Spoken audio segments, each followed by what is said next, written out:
شاندار جہاد کرتے ہیں، ایک بار مدد کے لیے بلاتے ہیں۔ ہمارا اور آپ کا آقا حسین حبیب کی مدد کے لیے آگے بڑھتا ہے۔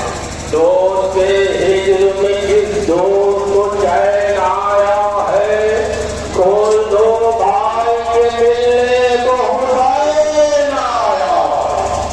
یہ حسین سے بچپن کے دوست ابھی نے بتاتے کی اکول متعین کی جتی، یہ جناب حر کے بھائی تمہیں آشور بھائی کے ساتھ یزیدی فوج کو چھوڑ کر امام کی خدمت میں حاضر ہوئے اور حملہ اولا میں شہید ہوتے ہیں۔ حر بن حر یزید رہائی، یہ جناب حر کے بیٹے ہیں۔ جناب حر نے اپنے سے پہلے حسین پہ جان نثار کرنے کی اجازت دی۔ حسین نے خود اس کو رخصت کیا، شاندار جہاد کیا، مگر ڈھونڈنے میں سمجھ نہ سکے۔ ایک بار آواز دی، حر آگے کہا کیا دیکھتا ہے کہ میرا مظلوم امام پہلے سے موجود ہے، بہت چاہتا ہے کہ کسی طرح بیٹے کی لاش کو اٹھائے۔ حسین آگے بڑھتے ہیں، اے حر تجھے کیا غضب کر رہا ہے؟ کہیں کوئی بوڑھا باپ اپنے جوان بیٹے کی لاش اٹھاتا ہے؟ میں کہوں گا حسین حر کا اتنا خیال، اپنے جملے کو محفوظ رکھیے گا، یہی کربلا ہوگی اور علی اکبر کا لاشا ہوگا۔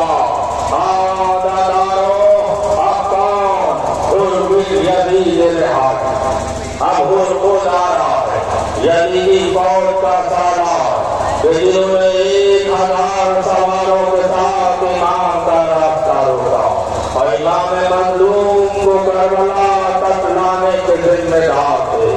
پہلے حملے میں سینکڑوں دشمن کو قتل کر کے حبیب ابن مظاہر کی شہادت کے بعد امام پر اپنی جان نثار کی۔ بدر بعد جب حر نے حسین کو بلایا کہ شکر کر صدق رسول ثقلین آتے ہیں، لے بہادر تجھے حسین آتے ہیں۔ حسین کے آنکھوں سے قطرے جاری، حر کہتا ہے مولا یہ قطرے کیسے؟ حسین کہتے حر جب تو دشمن بن کے آیا تھا تب تجھے سیراب کیا، آج دوست بن کے آیا ہے تو ایک قطرہ پانی نہیں۔ میں کہوں گا حر تو حسین کے ساتھ آیا سب سے بعد میں، مگر جنت میں سب سے پہلے جا رہا ہے۔ اب کون مقصد حسین کو سنیے، حسین کے ساتھ ایسے ایسے باوفادار جو مقامی جنگ میں بھی جن کا یہ انداز ہوتا تھا کہ اگر ہاتھ تلوار کے قبضے پہ ہے تو نگاہ آسمان کی طرف ہوتی تھی۔ یہ کون؟ ابو ثمامہ صاحبی۔ یہ مولا کو ظہر کا وقت بتا رہے ہیں اور پوچھتے ہیں شہید ہونے کے جب پہنچے تو مولا سے پوچھتے آقا کیا آپ نے میری نماز قبول کی؟ حسین کہتے ہیں خدا تمہیں نماز گزاروں میں شامل کرے، میں تم سے راضی اور میرا خدا تم سے راضی۔ اب کون؟ اب دو وفادار ہیں، جناب سعید اور دورے بھائی۔ ہاں حسین کی مظلومیت کو سمجھے اور یہ جذبہ دیکھیے کہ جب ظہر کی نماز کی اجازت نہ ملی تو دونوں جوان آگے کھڑے ہو گئے اور امام حسین کو نماز پڑھانے لگے۔